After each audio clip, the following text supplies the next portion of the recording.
Ruang guru.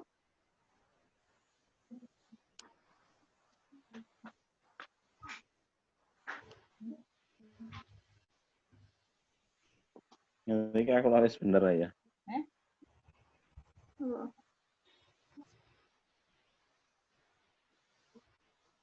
Bener kok ayah gak muncul. Jinten gak munculnya. Gak dari kamera. Gak, mestiku kan gak. Ya mesti kan akhirnya kan pendengar.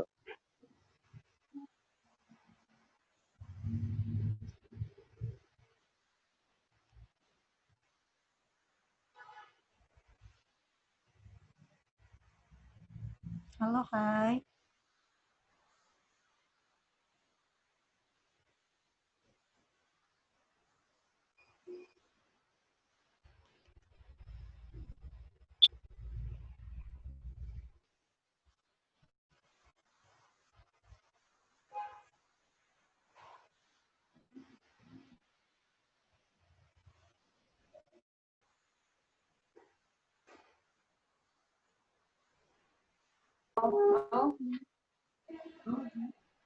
Anak.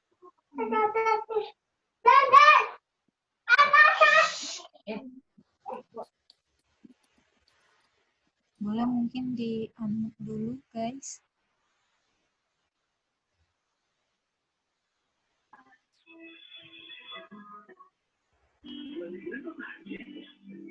Adik sebahku, ayah belikan Bodrek Flu dan Batuk PE. Bodrek Flu dan Batuk PE. Khas dan efektif redakan flu dan batuk pada anak. Ini lagi tersedia juga untuk yang tidak pernah.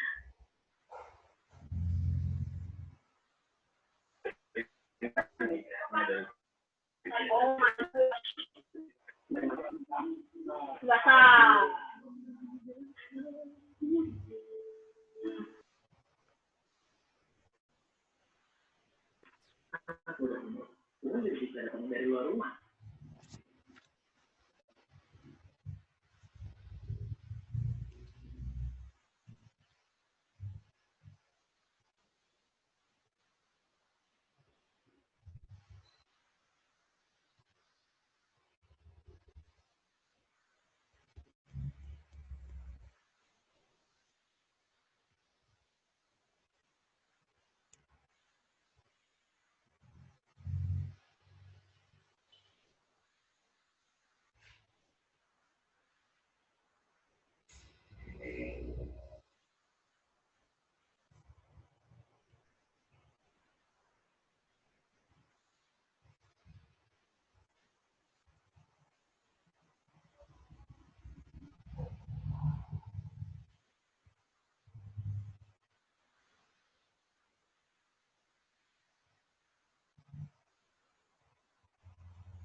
Oke, udah. Bentar. Kok belum terlihat? Apa ya? Oke. Ya, udah terlihat kan? Pak. Terima kasih ya, Pak. Ya, udah bisa join. Baik, bisa kita mulai?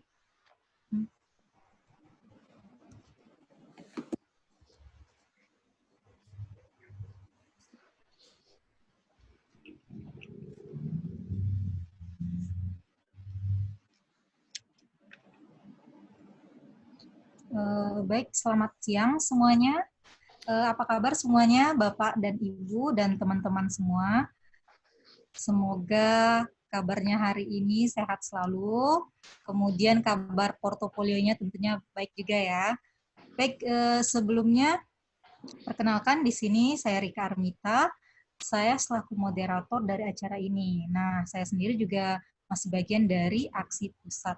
Nah, teman-teman dan Bapak Ibu sekalian, sebelumnya karena acara ini adalah acara yang diadakan oleh Aksi, mungkin teman-teman dan Bapak Ibu sudah tahu ya Aksi itu apa. Aksi itu adalah sebuah organisasi yang mewadahi KSPM seluruh Indonesia. Nah, langsung saja, sebelumnya silakan yang baru bergabung. Selamat datang dan selamat bergabung di acara seminar online kita, yaitu How to be a Smiling Investor, atau gimana sih jadi investor yang santuy gitu ya. Dan tentunya sama pemateri yang sangat luar biasa, yaitu sama Bapak Lukas Setiatmaja. Selamat bergabung Pak, terima kasih atas kesediaannya. Yang merupakan... Ya baik, Bu Rika, saya mau tes dulu, suara saya bisa terdengar dengan cukup keras? Ya, suara Bapak jelas. Oke, good. Gimana sama suara saya sendiri, Pak? Ya, oke, bisa dengar. Ya. Oke, nah kita langsung aja lanjut ya. Nah, sebelumnya Bapak Ibu sekalian, sebelum kita lanjut, saya mau memberi tahu peraturan dulu ya, supaya kita bisa lancar nih. Bapak-bapak dan ibu-ibu boleh lihat dulu peraturannya, itu ada 8 poin. Setiap peserta diwajibkan menggunakan nama asli. Nah, karena nama itu nanti yang akan kita cantumkan ke sertifikat. Kemudian mematikan suara. Kalau misalnya nanti saya izinkan baru boleh bicara. Tolong pakai mode mute ya, Bapak, Ibu, dan teman-teman. Kemudian diharapkan mengikuti kegiatan dari awal hingga selesai acara, menjaga acara jalan antar kondusif. Semua pertanyaan boleh dicatat terlebih dahulu. Kemudian pertanyaan dapat disampaikan lewat fitur chat tentunya. Nah, mengisi formulir feedback untuk data sertifikat. Oke, tidak memperpanjang pembukaan lagi, langsung saja sih kalau saya silahkan waktu dan tempatnya kepada Bapak untuk mengisi acara. Memberi materi. Oke, saya terima kasih atas undangannya. Saya akan coba tampilkan dulu PowerPoint presentasi saya. Bentar, bagaimana caranya ini sekarang?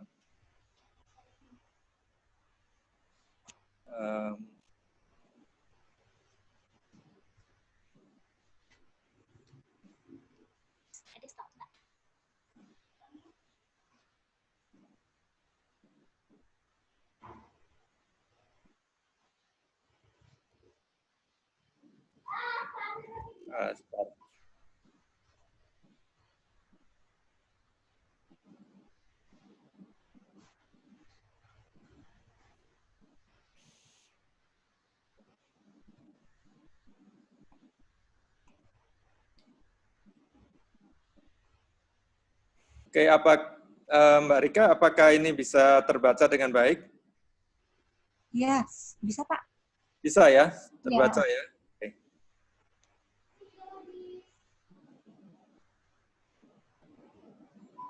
Oke, baik. Saya ini pesertanya sebagian besar anak-anak muda ya.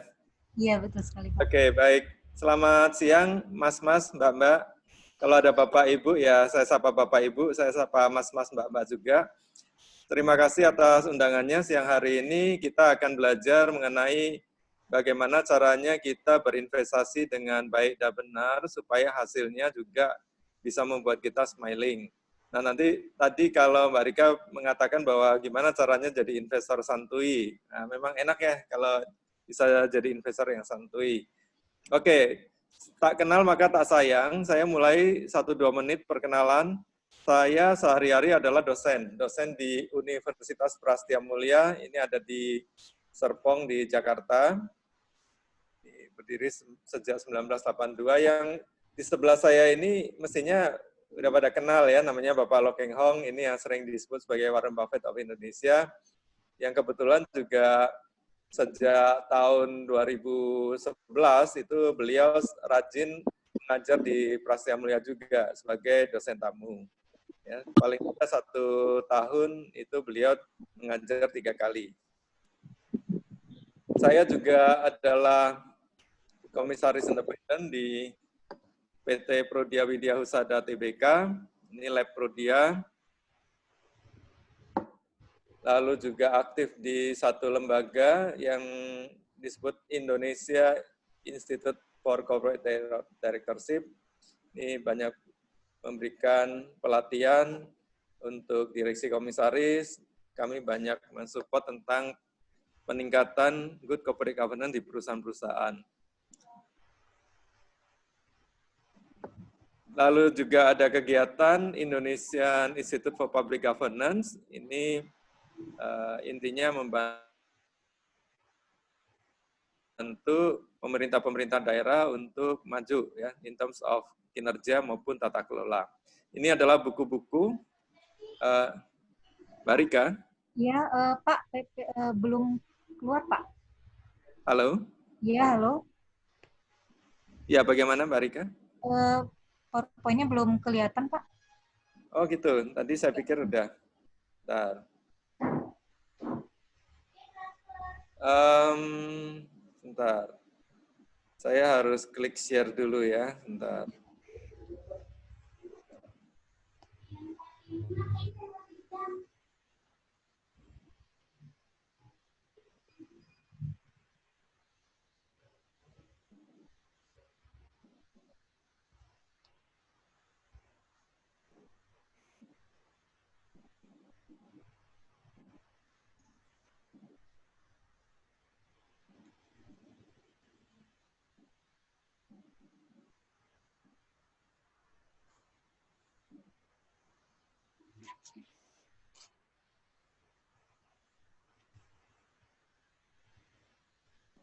Ya. Oke, yang ini sudah terbaca? Sudah, Pak? Iya. Oke. Baik. Jadi saya ulangi dari awal. Ini adalah Pak Lo Keng Hong. Beliau sering mengajar di Prastia Mulia. Saya sehari-hari adalah dosen di Prastia Mulia. Kemudian juga sebagai komisaris independen di PT Prodia Widya Husada. Ini yang Anda kenal sebagai Lab Prodia. Ini adalah sebuah perusahaan TBK juga. Kemudian aktif di IICD, ini kita banyak bicara tentang bagaimana mendorong, membantu perusahaan-perusahaan, terutama publicly listed company untuk menjadi perusahaan yang lebih amanah, juga membantu mendorong daerah-daerah untuk berkinerja baik dan memiliki tata kelola yang baik. Ini adalah buku-buku yang pernah saya tulis, mungkin sebagian dari Anda sudah pernah membaca. Ini salah satunya mungkin yang paling dikenal adalah yang Who Wants to be a Smiling Investor, yang hari ini menjadi tajuk dari acara kita ini. Ini juga karya saya dengan Tom Dean. Kita diminta oleh Bursa Efek Indonesia untuk membuat 3 komik untuk sosialisasi. Judulnya Yuk Nabung Saham, kemudian juga untuk calon emiten itu besar dengan go public, lalu cerdas berinvestasi di pasar modal. Kami juga membuat komik-komik edukasi yang tampil di Kontan setiap hari Senin. Yang foto bersama saya itu sebelah kanan saya itu adalah Mas Tom Dean ya, Tommy Tom Dean. Ini kami berdua adalah kreator dari Duito & Co. Saya membuat skenario, Tom yang menggambar. Berkat kartun Duito itu, kami berdua pernah diminta untuk membuka perdagangan bursa. Jadi seru juga. Ini tidak banyak orang yang punya kesempatan membuka perdagangan di bursa. Jadi gara-gara kartun kami membuka perdagangan di bursa. Untungnya setelah dibuka itu harga sahamnya langsung naik. Ini kalau turun ya nggak lucu. Saya juga punya komunitas. Komunitasnya saya beri nama Hungry Stock. Ini saat ini kita punya core members sekitar 130 orang yang setiap bulan itu kita melakukan gathering untuk belajar, meningkatkan keilmuan saham kita. Buat teman-teman yang ingin bergabung di IG saya, silakan. IG saya itu Lukas_Setia_Atmaja. Boleh dicatat, Lukas_Setia_Atmaja. Di dalamnya nanti ada kartun-kartun Duito terupdate tiap hari Senin. Dan ya tentunya ada materi-materi lain yang terkait dengan investasi. Atau kalau ingin membaca beberapa artikel ya, itu bisa gabung atau masuk ke www.hungrystock.com. Untuk IG silakan bisa follow di Lukas_Setia_Atmaja. You are welcome. Oke, kita akan mulai dengan 2020. Awalnya kita cukup bullish dengan 2020. Karena di bulan Desember itu Trump dengan Xi Jinping itu udah ada tanda-tanda berantemnya agak mereda. Ya, mungkin mereka udah babak belur, udah bosan berantem, udah agak mereda. Nah, kita udah cukup bullish. Ternyata kemudian di bulan Januari kita mendapat kabar adanya pandemi ini. Tadinya juga kita masih merasa ini kita nggak akan kena lah ya. Kita masih tenang-tenang di bulan Februari. Saya masih ingat, saya sendiri juga masih hadir di studio nonton itu Indonesian Idol ya, itu masih sampai berapa besar ya waktu itu ya. Saya sempat nonton di studio itu sampai 5 besar itu. Jadi udah bulan Februari itu di studio itu penuh dengan orang, juga kita masih tenang-tenang. Dan bursa di Amerika juga masih tenang-tenang karena Donald Trump waktu itu juga tenang-tenang aja. Jadi rupanya semuanya kita underestimate virus satu ini ya. Kemudian kita tahu bahwa apa yang nggak pernah terbayangkan dalam hidup kita ini terjadi juga gitu ya, bahwa kita harus social distancing.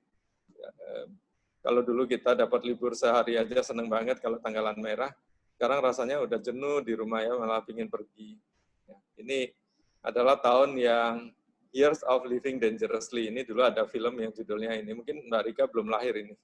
Ini zaman dulu. Ada filmnya Mel Gibson. Kalau Mel Gibson mungkin tahu ya. Nah, itu waktu mudanya itu Mel Gibson. Ini film tentang Indonesia di situasi tahun 1965 itu waktu ada G30 SPKI. Nah ini kita semua udah tahu bahwa COVID-19 adalah Black Swan event.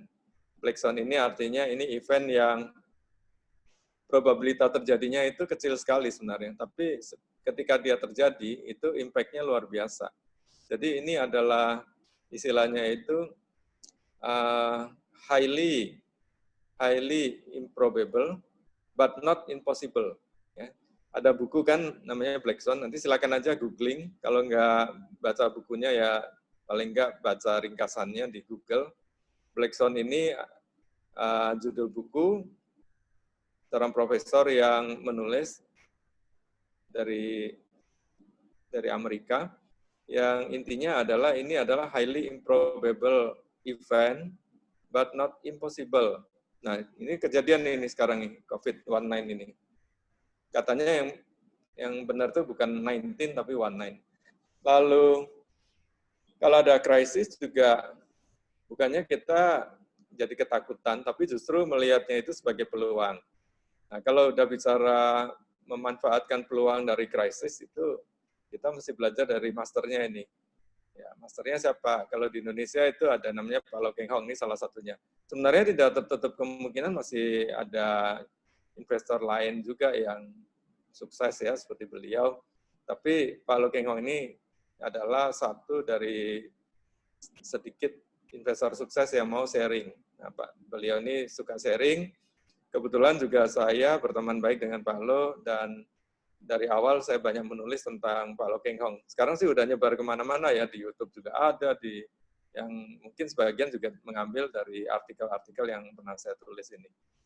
Tapi that's fine. Buat saya virus-virus investasi yang baik dan benar ini yang mesti kita sebarluaskan. Kenapa kita bisa sebut beliau ini sukses ya? Tahun 1998 itu kan krisis. Sebenarnya krisis sekarang ini kalau dibandingkan krisis 98 itu, kalau menurut saya itu lebih berat 98. At least so far ya, itu menurut saya itu lebih berat tahun 98. Karena 98 itu kita juga mengalami yang namanya krisis moneter, di mana $1 yang tadinya cuma Rp2.000 tiba-tiba berubah jadi 7-8 kali lipat, jadi 15.000, 16.000. Jadi Anda bisa bayangkan sebagian besar dari bahan baku produksi di dalam negeri itu kan adalah impor. Otomatis semua biaya produksi naik, daya beli turun, sedangkan harga-harga naik. Ditambah lagi dengan krisis politik ya waktu itu, kondisi politik yang tidak menentu, Pak Harto lengser, kemudian kita ada riots ya, ada kerusuhan di Jakarta terutama, kemudian di Solo dan seterusnya. Nah ini cukup berat buat Indonesia ya, ketidakpastiannya tinggi sekali. Kalau sekarang sih sebenarnya kita secara ekonomi cukup kuat ya. Dolar juga, dolar rupiah terkendali kan sekitar 14.000, tidak ada, memang sempat waktu itu kan 16.000 lebih, itu kita udah deg-degan juga ini. Ya, kalau sampai 20.000, waduh pusing juga. Tapi kebayang nggak? Dulu itu dari $1 2.000 itu tiba-tiba menjadi 15.000. Ya, harga susu anak saya yang masih bayi tahun 98 itu yang tadinya sekaleng itu cuma 20.000 mendadak berubah jadi 60.000. Orang panik, semuanya ke supermarket memborong susu, ya. Panik lah pokoknya. Tapi paniknya bukan seperti yang kita sekarang ini ya, paniknya itu benar-benar karena takut harganya itu naik-naik terus dan tidak ada barang. Kemudian apa yang dilakukan Pak Lo Keng Hong adalah dia membeli saham UT pada saat krisis dan dia simpan 6 tahun kemudian dia jual, dia beli di Rp250, dia jual di sekitar 15.000, jadi lumayan. Nah ini kalau bicara tadi investasi santuy, memang kalau santuy itu ya, orang kalau santuy itu gimana? Banyak bergerak atau banyak malas-malasan? Kalau banyak bergerak bukan santuy namanya kan, itu kan. Nah, jadi kalau mau santuy itu ya memang harus banyak diam, nyantai gitu kan. Investor, ada yang bilang investor rebahan gitu ya, dan seterusnya. Memang di sini tinggal 2 pilihan sih. Kebetulan ini audiensnya kan masih muda-muda. Biasanya yang muda-muda ini lebih suka ambil cara yang yang cepat dapat cuan, dapat profit, ya, alias memilih jalan trading. Ya saya di sini tidak anti trading, tidak. Jadi kita harus open ya bahwa ada 2 aliran lah gitu. Orang yang biasanya beli kemudian dia hold cukup lama, setelah returnnya tercapai dia baru jual. Kadang-kadang lamanya itu bisa 6 bulan, bisa 3 tahun. Ya Pak Lo Keng Hong itu dia ada pegang saham, misalnya Indakiat. Ya, dalam waktu 1,5 tahun dia udah jual, karena dia beli di 1.000, harganya udah naik jadi 20.000. Tapi ada juga yang dia itu beli, hold, udah 10 tahun lebih, belum dijual, karena returnnya juga belum bagus. Ya. Ada yang seperti itu. Nah, tapi ada juga pilihan yang menjadi trader. Trader itu dia memanfaatkan swing jangka pendek. Ya, saya tidak mengatakan mana yang harus Anda ikutin, itu follow your heart. Yang jelas ada plus minusnya. Kalau trader ya biasanya itu lebih lebih stressful sih sebenarnya, tapi karena Anda mesti banyak mengikuti pergerakan in the short term dan terus terang juga istilahnya market timing ya, menentukan kapan beli kapan jual dalam waktu jangka pendek itu memang tidak mudah, gitu. Tidak mudah.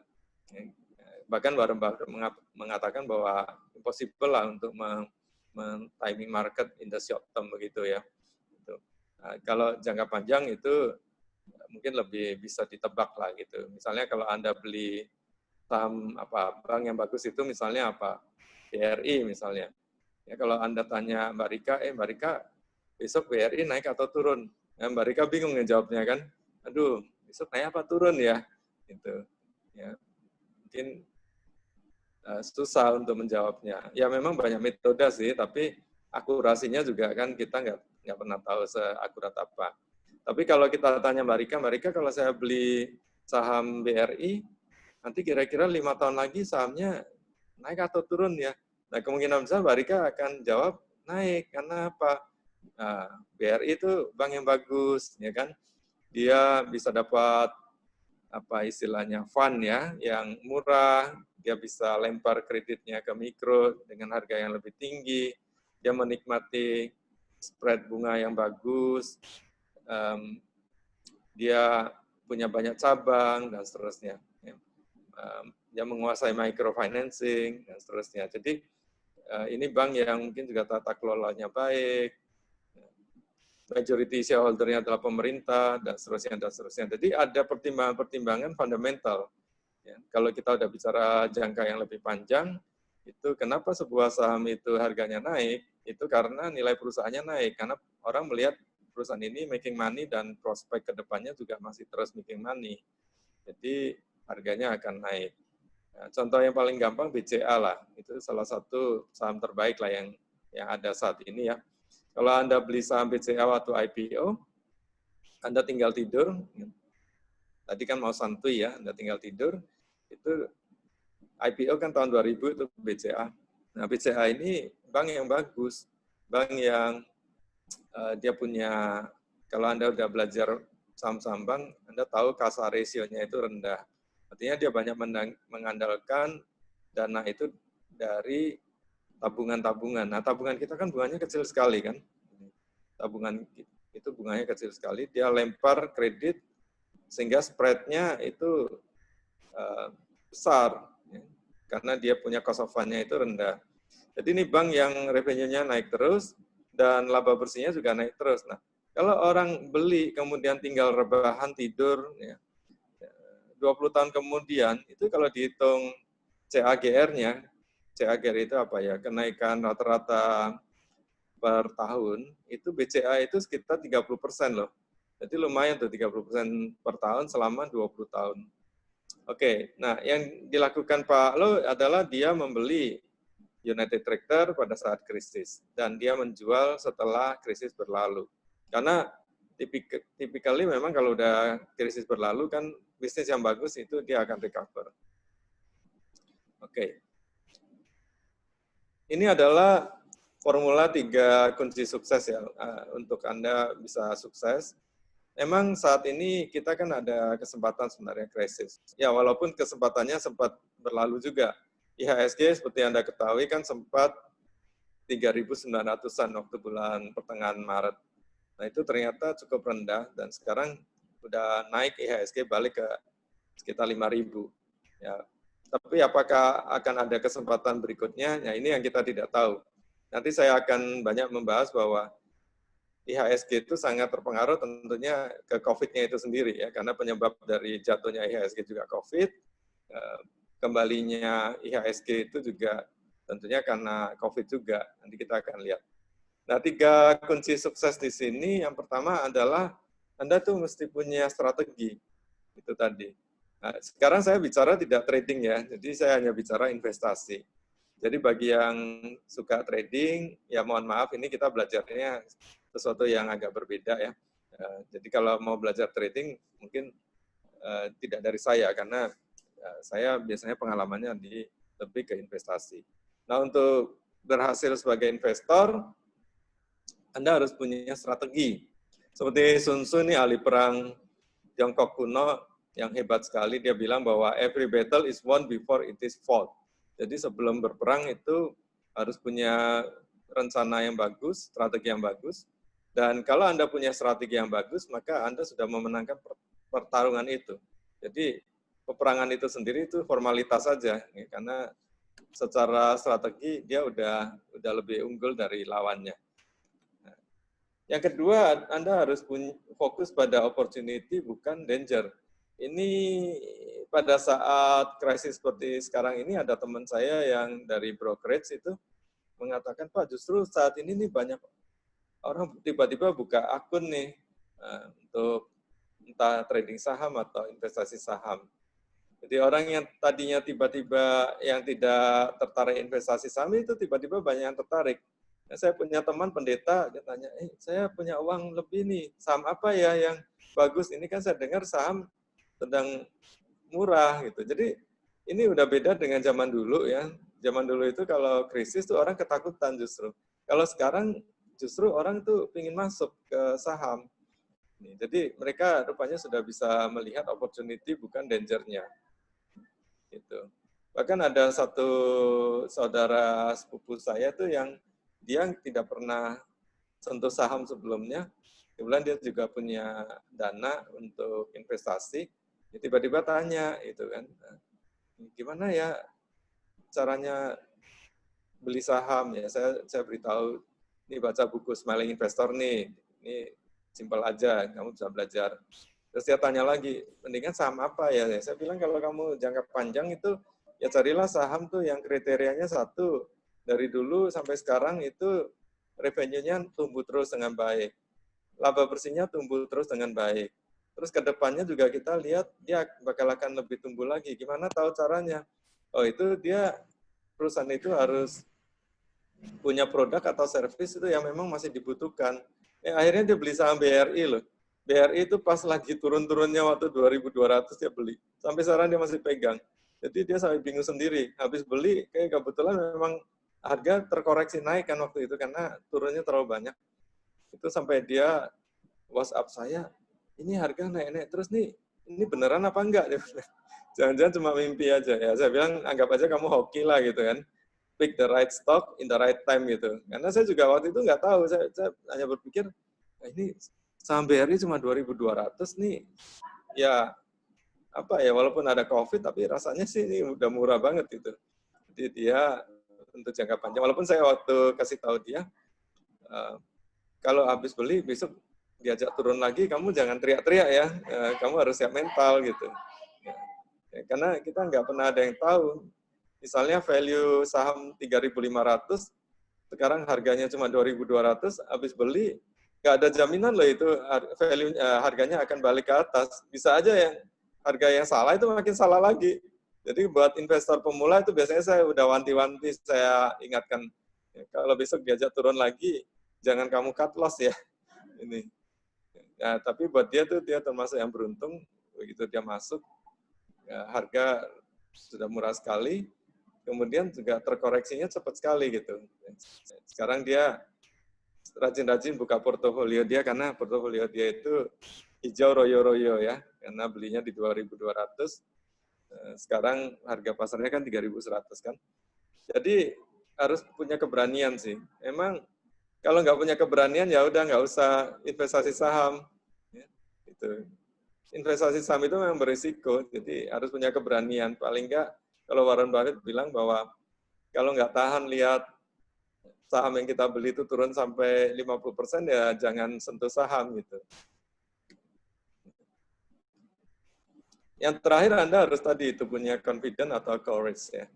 Ini kalau Anda suka main basket tuh, kalau Anda takut nembak nggak masuk, ya Anda nggak pernah menjadi pemain basket yang baik. Karena takut terus. Takut terus. Maunya tuh kalau nembak tuh yang udah pasti, udah deket banget itu baru mau ditembak. Nah, itu nggak bisa. Jadi harus ada keberanian. Mbak Rika, saya presentasi sampai jam berapa ya Mbak Rika ya? Nanti kan ada tanya jawab.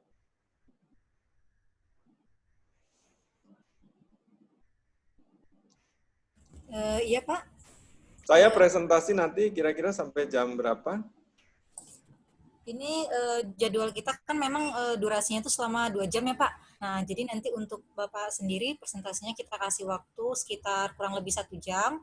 Nanti kita lanjutkan untuk tanya jawab 1 jam ke depan. Oke, ya mungkin 1,5 jam total aja cukup ya. Nah, oh iya, boleh. Oke, nah jadi di sini ingat bahwa sukses berinvestasi itu tergantung 2 sih. Saya ngomongnya gampang, tapi ngejalaninnya juga susah. 1, stock picking. 2 adalah timing beli. Ya, 2 ini. Jadi kalau Anda pick the right stock, itu udah 50% PR Anda selesai. Tapi kalau Anda pick the right stock, tapi buy atau sell in the wrong time, juga susah berhasil juga. Misalnya contoh Astra. Astra itu perusahaan yang bagus. Tapi buat orang yang pernah beli Astra di harga saya misalnya Rp9.000, ya sekarang rada nangis nih karena setelah itu Astra nggak pernah 9.000 lagi. Jadi dua ini yang kita mesti over time kita harus mastering lah, how to pick stock dan kapan belinya. Ya, memang waktu krisis begini nih enak nih karena banyak saham yang udah pada turun kan. Memang Warren Buffett kan bilang bahwa saatnya beli adalah ketika orang pada jualan gitu kan. Karena waktu orang pada jualan itu kan biasanya harga tertekan. Atau pada saat orang pada beli itu adalah saatnya kita jualan justru kebalik. Nah, kita mesti cari saham yang fundamentalnya turun paling banyak nih. Ini kalau krisis begitu tuh. Cek yang sahamnya udah turun banyak. Kalau istilahnya Pak Loh Keng Hong itu, kita mencari Mercy yang harganya bajai. Jangan kebalik, beli bajai yang harganya Mercy. Jadi supaya kita bisa tahu itu Mercy atau bajai ya, Anda harus tahu valuasi. Jadi kuncinya itu di valuasi. Ya. Lalu pada saat krisis seperti ini kita bisa mencari saham yang labanya besar ya, misalnya kita menggunakan return on equity. Sekarang kan banyak aplikasi itu yang free information, Anda bisa langsung cek berapa ROE dari sebuah saham. Kemudian yang utangnya sedikit, ya, jadi kita mesti cari perusahaan yang debt equity ratio-nya rendah. Karena sedang krisis seperti ini kan untuk perusahaan yang utangnya besar kan mengerikan ya, takutnya kalau dia nggak bisa melewati krisis. Lalu kita juga ada valuasi, biasanya menggunakan PE ratio, PBV, kita cari yang rendah. Dan jangan lupa perusahaan itu harus punya track record tata kelola yang baik dan risiko yang terkendali. Ini adalah word of wisdom dari Dr. Tan Song Koi. Ini salah satu pengelola dana yang cukup baik di Asia Tenggara. Ini saya juga berteman dengan Pak Dr. Tan ini. Bukunya bagus ya. Bukunya bicara tentang bagaimana memanfaatkan badai finansial di Asia. Dia bilang bahwa during the crisis period, buy a share that correct sharply with low gearing price earning ratio and has potential earnings growth. Jadi pada saat krisis ini kita mesti mencari saham-saham tuh yang udah turunnya banyak, tapi saham itu memiliki PE ratio yang rendah, memiliki DER yang rendah, dan memiliki potensi untuk balik atau earnings growth-nya yang bagus. Itu kuncinya. Nah, kalau saya terjemahkan yaitu cari saham yang di sektor yang tertekan ya. Ini saham-saham yang di sektor-sektor yang tertekan, tapi dia punya prospek untuk rebound yang lebih cepat. Ini ya, karena beda-beda kan. Misalnya contoh pariwisata pasti tertekan sekali. Pariwisata, perhotelan. Pertanyaannya cepat balik nggak gitu? Nah itu mungkin agak lama gitu. Atau sektor properti misalnya pada saat seperti sekarang itu kan daya beli turun. Ya tertekan, tapi cepat balik enggak? Gitu. Kemungkinan properti dengan pariwisata atau perhotelan mungkin baliknya lebih cepat properti misalnya. Nah ini menjadi pertimbangan kita. Lalu fokus pada beberapa saham atau banyak saham ya. Nah, ada orang yang tipikal beli saham cuma 1 atau 2 aja. Ini tipikal orang yang kalau main baseball itu mau sekali pukul itu home run. Bolanya langsung kena dan swing jauh sekali mendapat scoring yang tinggi. Ada juga yang tipikal yang dia bagi ke banyak saham. Kalau saya pribadi sih ya antara 5 sampai 10 saham lah, 5 sampai 10 saham. Lebih dari itu kita agak susah ngerawatnya. Karena bagaimanapun kalau menjadi investor itu kan kuncinya, kata kuncinya adalah buy what you know what you buy. Beli apa yang kamu ketahui dan ketahuilah apa yang kamu beli. Beda sekali dengan trading. Ya, sekali lagi saya nggak bicara trading, ya saya hanya bicara investasi. Kalau Anda ingin belajar trading, ya so be it ya, cari apapun yang Anda akan lakukan, menurut saya ya Anda harus lakukan dengan serius itu. Ya otherwise ya hasilnya kurang bagus. Nah, jadi kita diversification among securities itu kita menaruh uang di beberapa macam saham. Ya. Mungkin ada yang ditaruh di BRI, ada yang ditaruh di saham semen, dan seterusnya. Terus bicara waktu beli. Sekarang tunggu atau kapan? Nah, ini memang susah. Kalau tadi saya mengatakan krisis ini diawali dengan COVID, maka naik turunnya juga semua terkait dengan COVID. Jadi itu sumbernya. Contoh misalnya kemarin malam indeks Dow Jones naik ya, karena ada berita positif lah tentang obat atau vaksin. Tapi 2 hari sebelumnya turun. Karena apa? Oh, karena jumlah kasus positif di beberapa negara bagiannya naik. Jadi ups and down setiap hari seperti itu tuh udah jadi makanan kita sehari-hari. Trader itu benar-benar dia itu percaya antara COVID-nya mau cepat ditemukan vaksinnya atau obatnya, atau jumlah yang positif itu bertambah. Ya. Nah ini, kalau udah seperti ini, saya hanya bilang bahwa ini sangat-sangat, uncertainty-nya sangat tinggi. Kalau uncertainty tinggi itu saya sarankan Anda ya udah diversification across time. Artinya ya mulai masuklah ketika Anda merasa harganya udah lumayan bagus ya. Kalau misalnya salah juga Anda masih punya uang sisa untuk masuk lebih dalam ketika harga turun lebih dalam. Sebab kalau Anda menunggu ya mencari timing yang pas itu ya, wah nanti kalau udah bottom saya baru masuk. Nah, yang kejadian adalah kita suka ketinggalan kereta gitu. Tapi kalau Anda udah masuk sebagian, either mau naik maupun turun, you are happy. Kalau turun, Anda masih punya uang untuk beli di harga yang lebih murah. Kalau misalnya kemudian ternyata naik, ya nggak turun-turun lagi, kita juga happy karena ada sebagian uang kita yang sudah kita belikan saham. Jadi di saat uncertainty yang tinggi seperti ini, memang ya menurut saya sih diversification across time itu bisa diterapkan. Jadi ada 2 macam diversifikasi. Anda bisa diversifikasi across atau among securities. Uang itu ditaruh tidak di hanya 1-2 saham, tapi bisa di beberapa saham. Tapi juga jangan terlalu banyak ya. Ada teman saya itu sahamnya 88. Kenapa 88? Dia bilang angka hoki gitu. Saya nggak kebayang gimana caranya dia itu memilih dan merawat 88 saham seperti itu.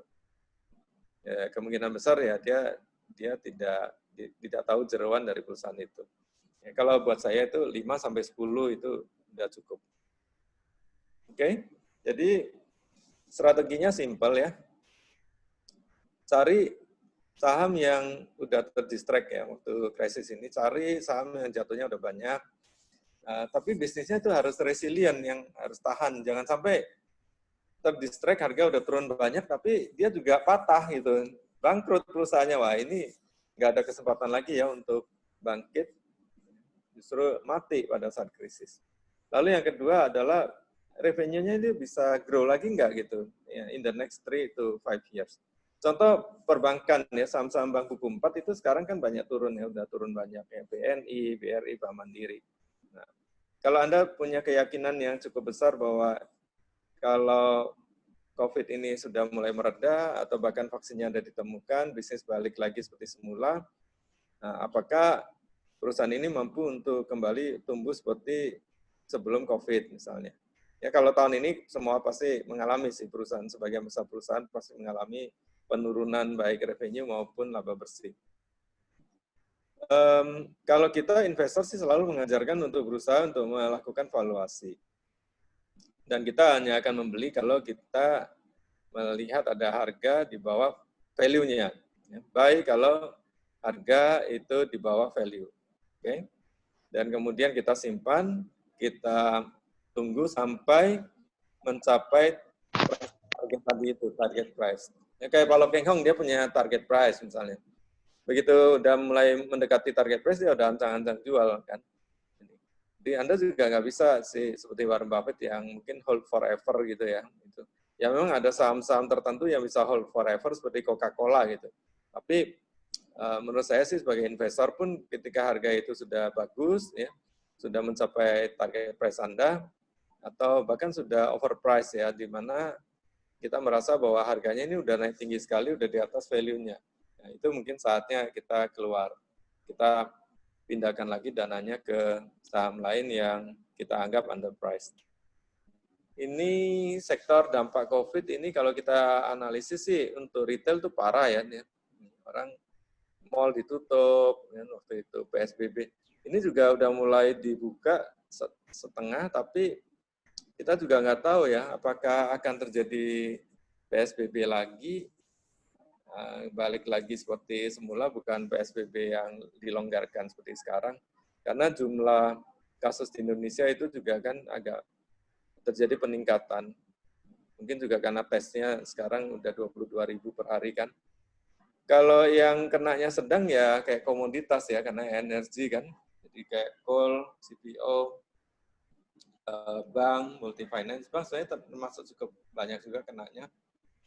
Yang ringan itu ya consumer goods itu kalau kita perhatikan kayak apa Sari Roti, kemudian Unilever, itu mereka nggak terlalu terkena imbasnya ya karena memang itu kebutuhan sehari-hari. Farmasi itu juga, telekomunikasi turunnya nggak sebanyak yang lain.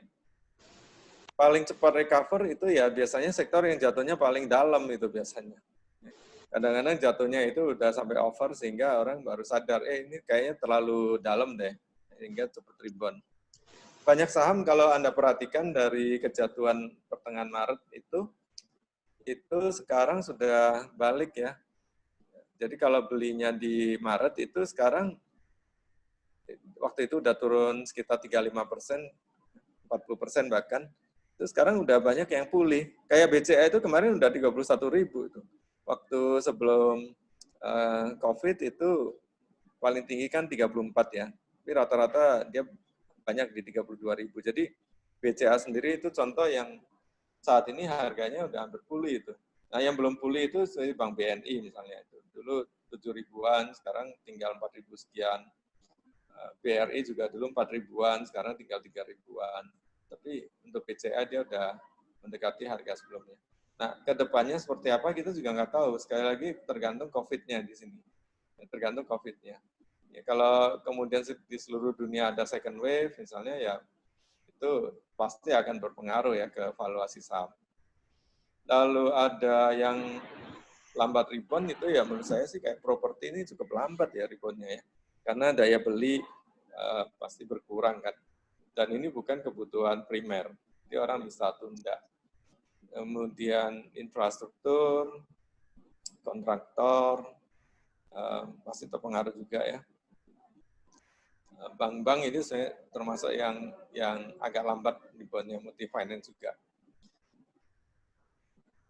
Konstruksi ini pasti kena pemotongan anggaran infrastruktur sih, sehingga agak kurang menarik. Tapi sekali lagi di sini kalau kita bicara kurang menarik hari ini, kemudian minggu depan dia harganya terdiskon banyak, itu bisa jadi menarik ya. Jadi saham itu tuh susah, nggak bisa kita bicara hari ini lalu itu masih berlaku setahun ke depan. Contoh misalnya BBTN, Bank BTN, harganya udah turun banyak itu sampai 700. Begitu ada skema tapera di mana bank itu bisa mendapatkan pendanaan yang murah dari pemerintah, dan itu BTN itu kan bank yang paling banyak melempar KPR ya, itu otomatis kan kebayang itu berapa laba yang bisa diperoleh oleh Bank BTN, otomatis langsung harganya juga naik ya, naiknya cepat sekali menyesuaikan dengan value-nya yang baru itu. Jadi kalau kita bicara hari ini kurang menarik, lalu kemudian besok ada paket stimulus, ya itu bisa jadi menarik. Atau kita bicara kurang menarik, tapi besok kalau harganya kemudian diskonnya gila-gilaan, ya itu akhirnya bisa menjadi menarik juga. Jadi teman-teman perlu perhatikan bahwa bicara saham itu very dynamic ya. Kadang-kadang target price itu seperti apa, moving target gitu, target yang berubah terus. Dan sebaiknya mencari saham yang debt equity ratio-nya itu rendah. Hati-hati dengan yang DR-nya tinggi. Ya, DR-nya tinggi itu bahayanya kalau dia nggak bisa bertahan kan, karena utang kan. Kalau karyawan masih bisa dirumahkan kalau untuk mengurangi operational cost. Tapi kalau bunga bank itu Anda harus bayar tuh, kecuali kalau banknya itu sementara tutup mata Anda dikasih restrukturisasi. Ini nggak penting. Ini juga nggak terlalu penting. Valuasi ini PE, BBV, ini enggak, saya lompati aja.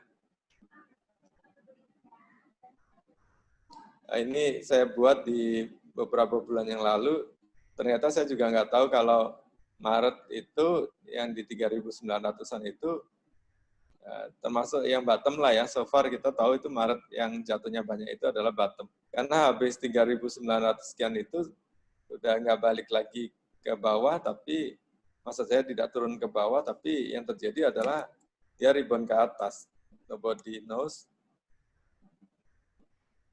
Ini, waktu itu Goldman Sachs juga mengatakan sudah bottom up, ya maksudnya bottom.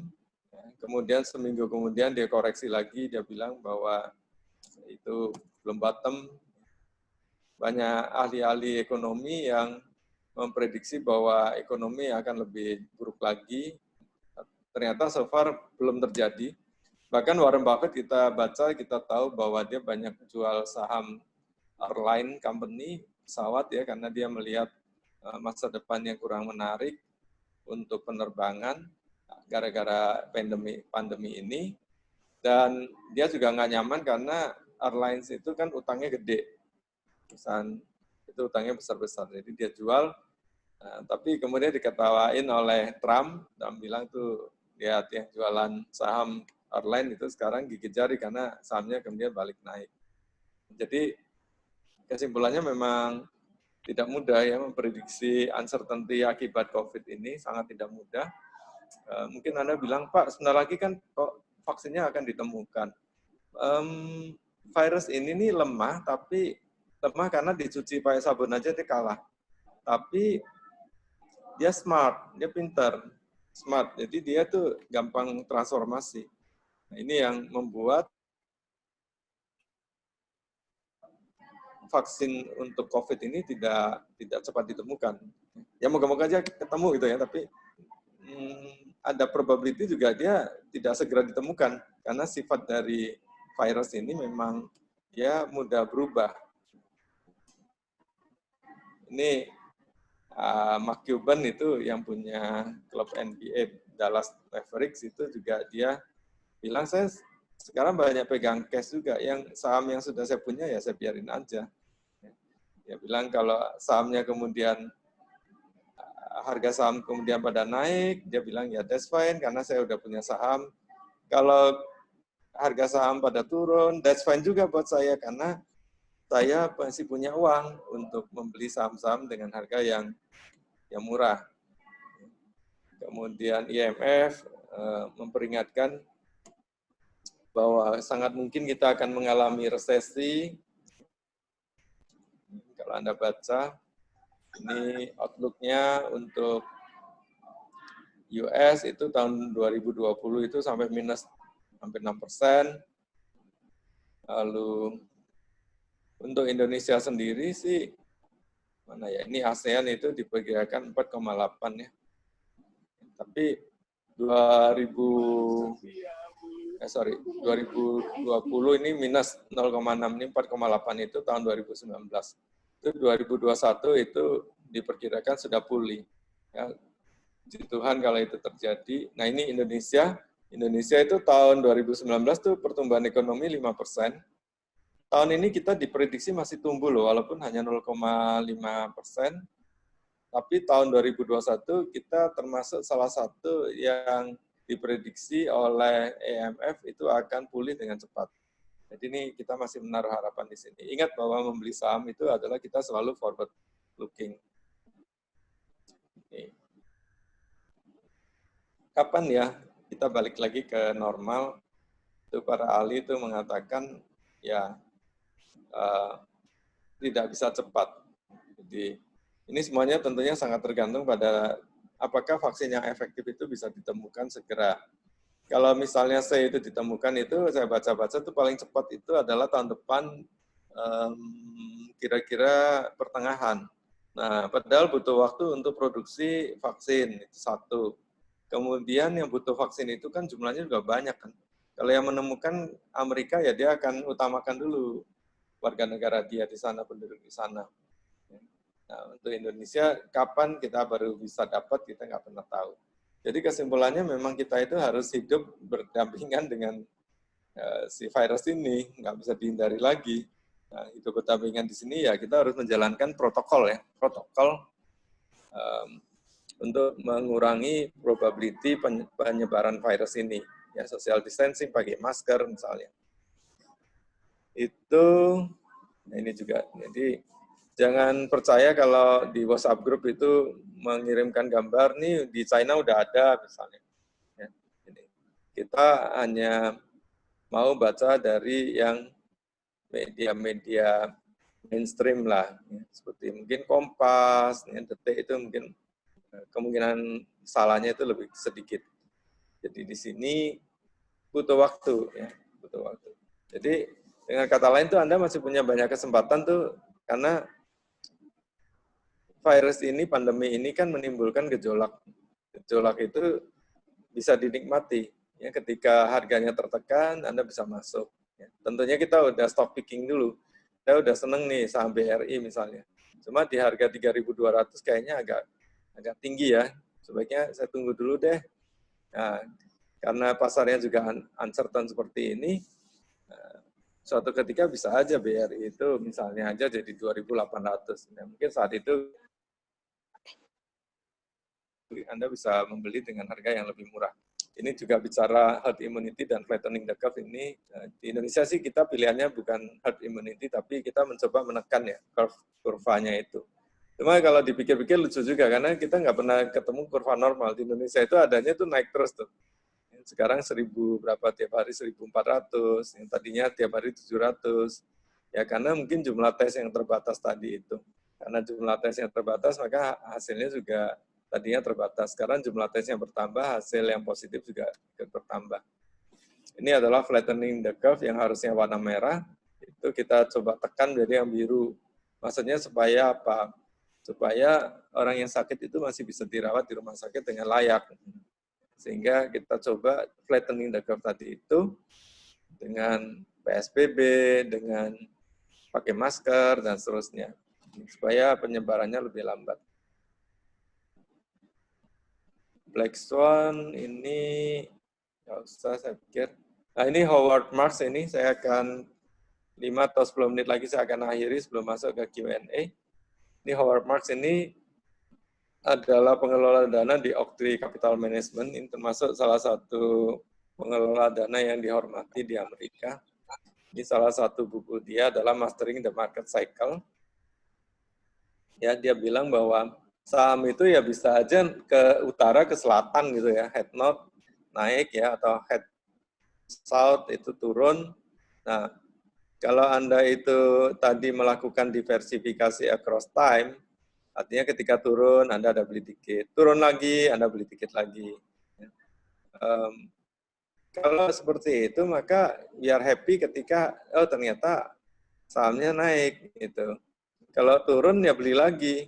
Ciri khas investor tuh lucu. Justru kalau turun, ini kita bicara, kita udah yakin ya fundamental perusahaan itu bagus. Kalau turun itu bukannya sedih, malah seneng. Karena kita bisa beli dengan harga yang lebih murah. Dulu saya tuh sering digila-gilakan oleh teman saya. Saham turun kok malah kamu seneng. Bukannya kamu udah rugi tuh, udah rugi 20%. Loh, kita berpikirnya nggak seperti itu. Bukan cara seperti trader ya. Sekali lagi, kalau Anda trading ya berpikirnya seperti trader, tapi kalau Anda investasi, jangan berpikir sebagai trader. Ya, ketika harga turun 20% itu, kalau Anda yakin itu harganya masih di bawah value-nya, itu adalah kesempatan untuk menambah saham. Gitu. Yang terjadi kan kita biasanya justru kalau turun itu malah cut loss gitu. Ya, bukannya nambah, tapi malah cut loss. Padahal harganya masih di bawah value-nya misalnya. Kalau harganya udah di atas value-nya ya, kalau misalnya value-nya drop karena satu hal, lalu harganya turun, tapi masih di atas value, ya itu kalau Anda keluar itu masih bijaksana gitu. Tapi di sini value-nya masih bagus, harganya turun karena for some reason, kepanikan atau apa, itu justru kita ikut-ikutan jual, itu salah. Oke, jadi ya intinya Howard Marks ini mengajarkan untuk tadi, diversification across time. Nih, dia simpulkan bahwa market may well be considerably lower sometime ya, in the coming months. Jadi bisa aja kita salah ya, kita pikir ini udah bottom, ternyata masih bisa turun lagi loh. Ya, bisa aja itu terjadi. We are buying today when we find good value. Nah ini kalau kita mulai masuk, kalau kita tadi punya valuasi. Kalau kita nggak punya valuasi, susah jadi investor. Buat investor tuh valuasi itu penting banget. Kalau buat trader nggak terlalu, karena mereka itu kan memanfaatkan swing ya, memanfaatkan movement pergerakan saham jangka pendek gitu. Jadi tidak sepenting inilah, nggak sepenting kalau seorang investor, karena investor itu kita banyak bicara tentang bagaimana saham yang kita beli ini kemudian bisa terkoreksi ke harga yang benar gitu, sehingga kita punya keyakinan bahwa kalau kita beli di harga 1.000 itu value-nya 3.000 ya suatu ketika harga itu akan benar gitu jadi 3.000. Jadi kita making profit dari itu. Kalau trading kan lebih banyak dia melihat memanfaatkan swing ya, arus ya. Jadi pertimbangan fundamentalnya itu lebih sedikit. Oke.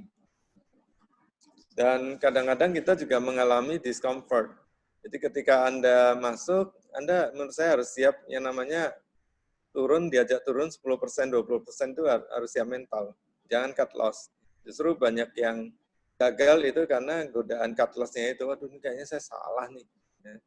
Nah, makanya supaya nggak punya perasaan seperti itu, kita sebelum membeli itu sebaiknya itu tadi, buy what you know what you buy. Kita pelajari betul supaya tidak menyesal setelah membeli. Sebab kalau sudah menyesal setelah membeli itu ya adanya kadang cut loss itu. Masih mending kalau dikasih kesempatan bisa cut loss itu. Kadang-kadang kalau sahamnya nggak terlalu liquid itu, mau jual juga nggak ada yang beli gitu ya. Atau sahamnya udah disuspend gitu. Jadi Anda harus berani merasakan ketidaknyamanan, karena biasanya great investment itu datangnya dari ketidaknyamanan tadi itu. Ini ya Warren Buffett mengingatkan aja bahwa perusahaan itu long term-nya itu nggak akan terpengaruh oleh coronavirus ini.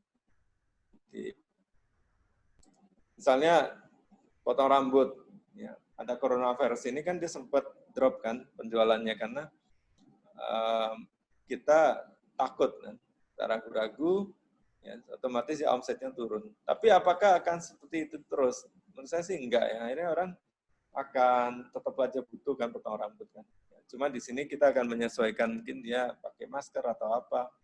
Kitanya juga bawa clipper sendiri misalnya, supaya clippernya nggak nyampur dengan orang lain. Clipper tuh beli di Topet tuh ada yang harganya cuma 100.000 gitu. Nah itu adalah hidup berdampingan dengan COVID tadi itu. Oke.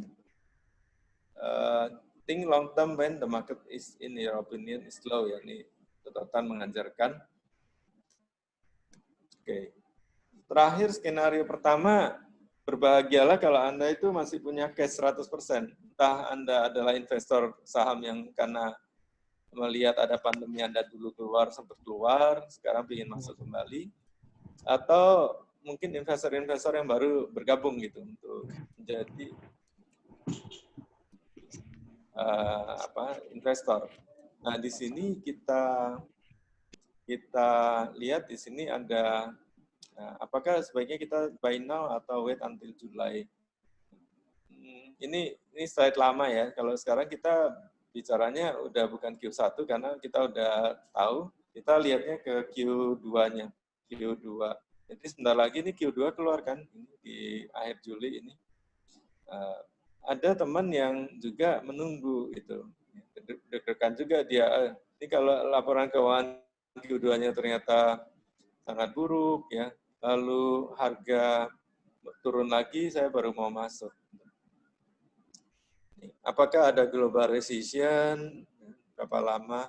Yang skenario 2 adalah posisi cash bagian saham. Nah, ini biasanya rata-rata orang seperti ini nih, dia punya saham, dia juga punya cash. Apakah lebih baik jual sekarang atau malah beli gitu kan? IHSG sendiri sih sebenarnya valuasinya udah lumayan tinggi sih.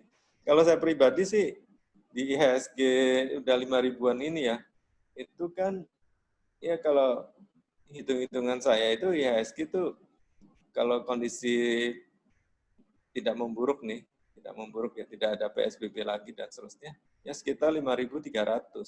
Nah, sekarang udah 5.000-an, jadi sebenarnya upside-nya itu tinggal nggak banyak sih sebenarnya. Upside-nya nggak banyak kalau Anda masuk sekarang sampai akhir tahun.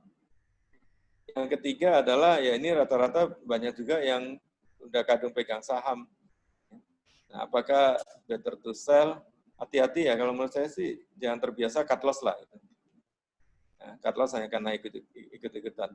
Sekali lagi kalau sebagai investor itu satu patokannya, jualnya kapan? Kalau harganya itu di atas value, itu saatnya kita lepas. Kalau harganya di bawah value, jangan lepas. Biasanya kalau kita udah jual justru kita tidak akan beli lagi itu biasanya. Kita kehilangan barang. Nah, atau bisa juga stock switching.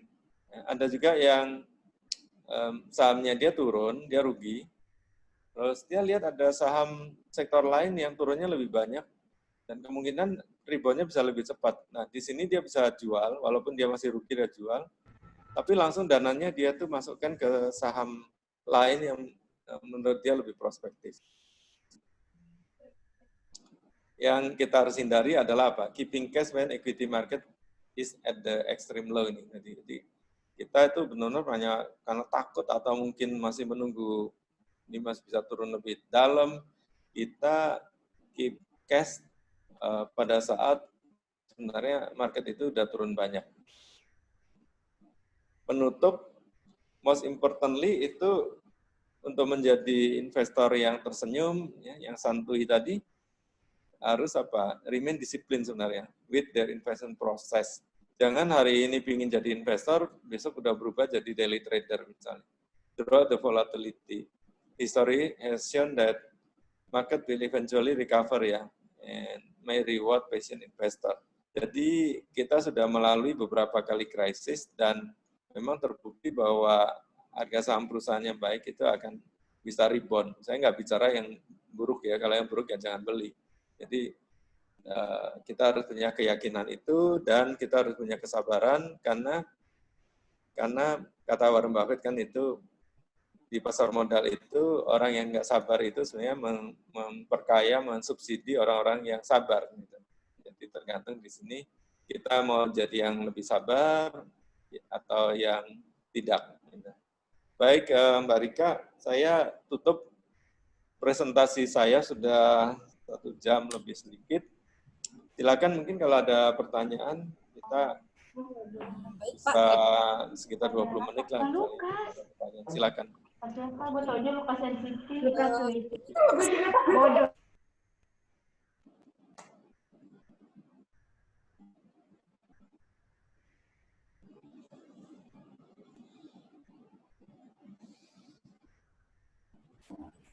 Ya, baik, terima kasih Pak atas pemaparannya. Pemaparannya luar biasa sekali ya teman-teman. Oke, langsung saja. Ini ada beberapa pertanyaan yang masuk nih Pak. Oh, oke. Ini saya bacakan dulu ya Pak. Boleh. Pak, saya masih penasaran tentang kisah Pak Lok Keng Hong di tahun 98. Di beberapa artikel saya baca beliau masuk dengan nilai 1,5 miliar. Nah, itu murni hasil kerja beliau di bank sebelumnya atau hasil dari investasi saham? Nah, sebelumnya, kalau hasil investasi saham, apakah ada cerita di balik angka tersebut?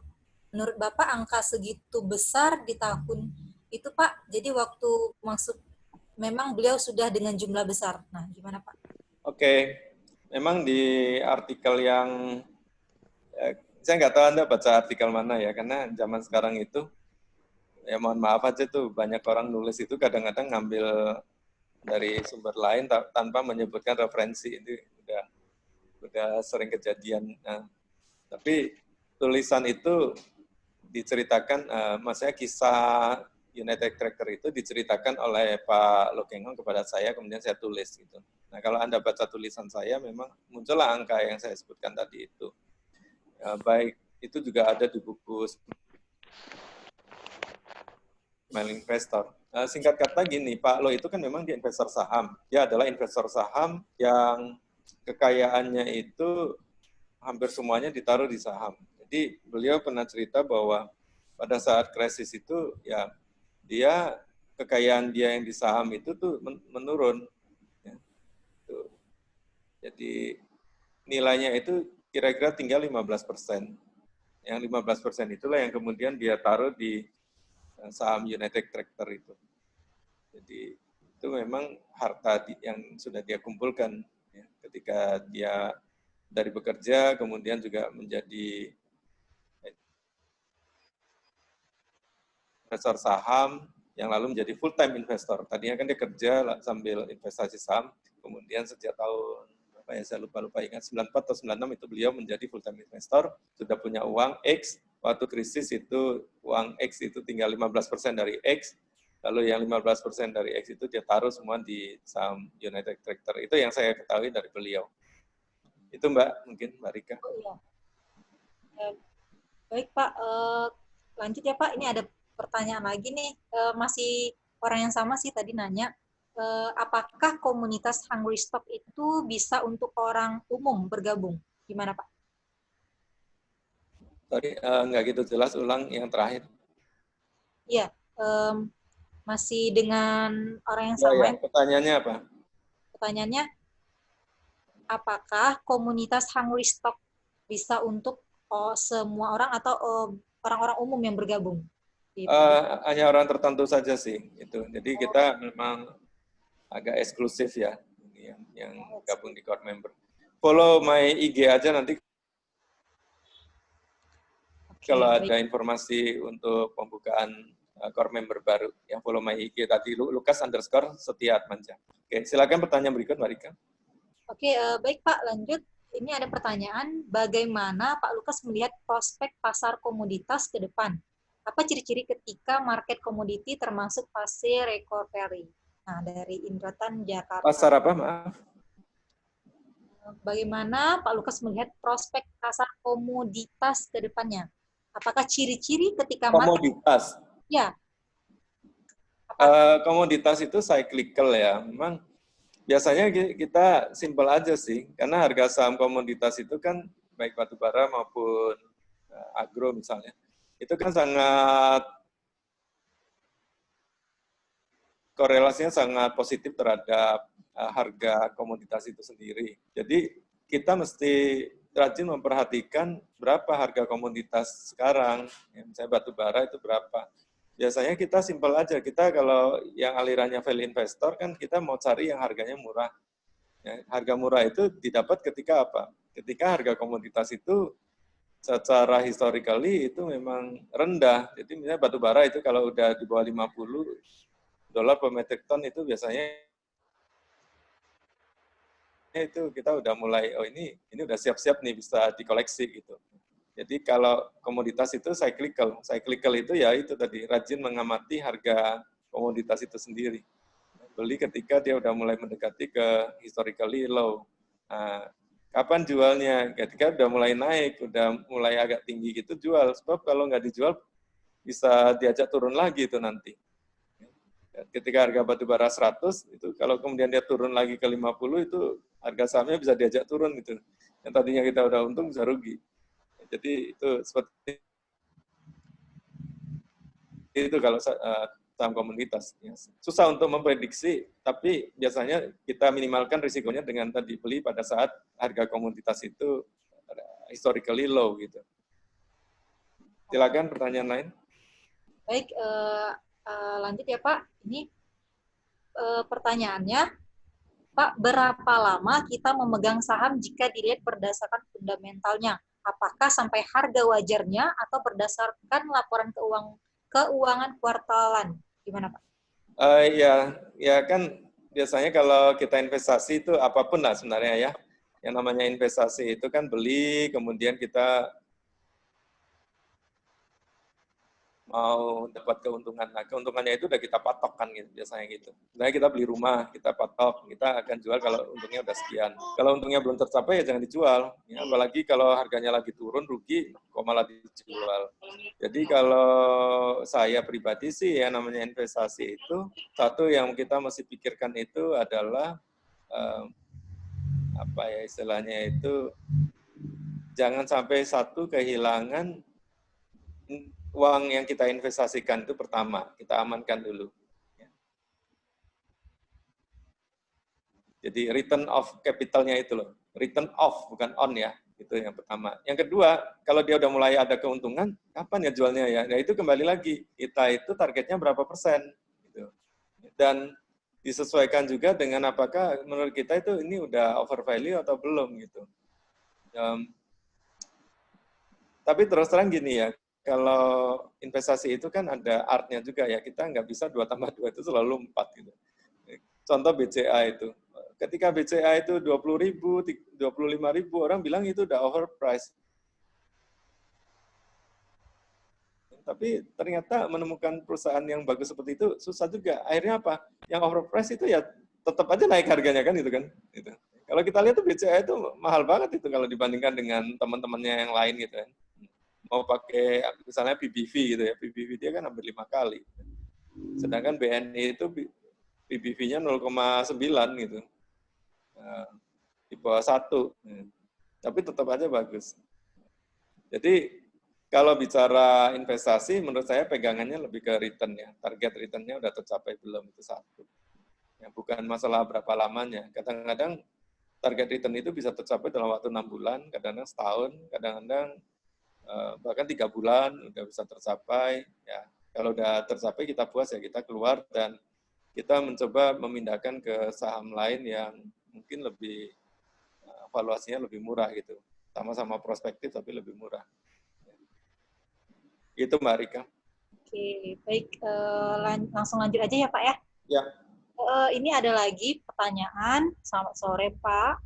Izin bertanya bagaimana dengan perusahaan yang baru IPO? Bagaimana fundamentalis dan investor cara menilai perusahaan yang baik untuk long term? Terima kasih.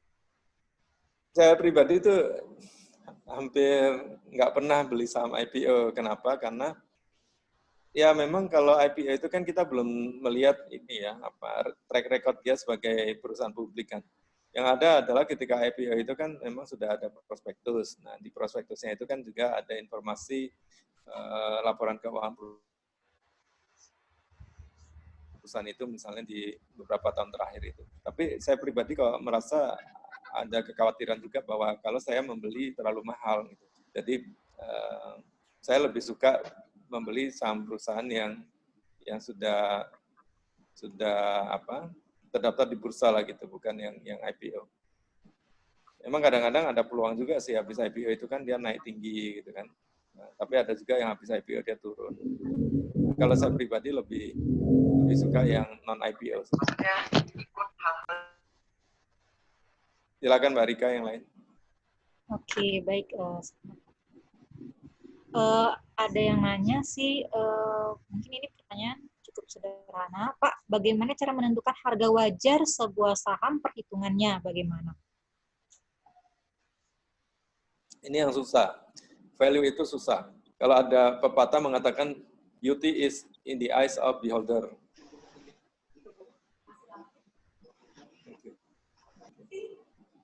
Sorry, ini sambil nyambi ada di kantor. Kalau saya ditanya siapa wanita yang paling cantik di dunia ya? Mbak Rika tahu nggak jawabnya apa? Maybe your wife or your mom. Nah, itu dia jawabannya. Istri saya tuh yang paling cantik di dunia kan. Jadi beauty is in the eye of beholder. Ya, kecantikan itu tuh ada di mata yang melihatnya gitu loh. Value juga gitu. Value is in the eye of beholder. Jadi kalau Mbak Rika lihat saham Astra, value-nya berapa, saya melihat saham Astra, value-nya berapa, bisa beda-beda loh. Benar. Tuh. Jadi valuasi itu terus terang sulit. Tapi kita mencoba kan, namanya juga investasi, kalau nggak menghitung value itu repot ya. Saya beri analogi itu properti lah paling gampang. ya. Misalnya Mbak Rika tetangganya mau jual rumah. Mbak Rika tertarik nih, rumah bisa diperbesar nih, perluas. Gimana ya caranya? Nawar berapa ya? Dia minta 3M. Waduh, berapa ya? Rumah kita dulu saya beli 10 tahun yang lalu itu cuma 500 juta. Sekarang tetangga minta 3M gitu kan. Nah, Mbak Rika sebelum nawar kan pasti apa? Nyari value kan? Berapa ya kira-kira harga yang pantas lah gitu. Supaya kita tidak membeli di atas value-nya. Salah satunya adalah apa? Mencari informasi rumah di perumahan kita yang terjual berapa gitu. Kita cari data terbaru. Oh, ternyata itu di seberang sana rumahnya Pak Budi baru aja laku tuh dijual. Oh, tapi rumahnya Pak Budi itu 1000 meter persegi loh. Ini yang rumah yang mau dijual ke kita cuma 500 meter persegi. Ya nggak apa-apa. Rumahnya Pak Budi laku berapa? Oh, 10M. 10M dibagi 1000 meter itu kan berarti berapa? 10 juta per meter. Nah, jadi kita jadi tahu. Oke, kira-kira itu pantasnya itu 10 juta per meter. Jadi kalau dia 500, ya 500 kali 10 juta, oh 5M loh nilainya. Dia kok tawarkan 3M, kemungkinan dia BU kan, butuh uang. Atau dia sendiri mungkin nggak tahu harga, misalnya. Jadi ketika kita membeli, kita harus berusaha untuk mengevaluasi. Yang paling mudah adalah cara yang tadi itu, yang kita sebut dengan relative valuation.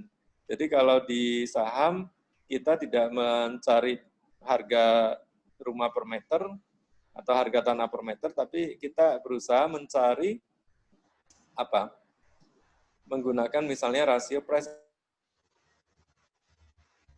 earning ratio misalnya, atau price to book value ratio. Jadi kalau untuk perusahaan yang normal lah gitu ya, yang ada earnings-nya, kemudian juga pengeluaran capex yang nggak besar, yang depresiasinya kecil, itu biasanya kita menggunakan PE. Jadi price earning ratio itu menjadi sangat populer, ya, menjadi patokan acuan yang paling mudah yang kita bisa dapatkan.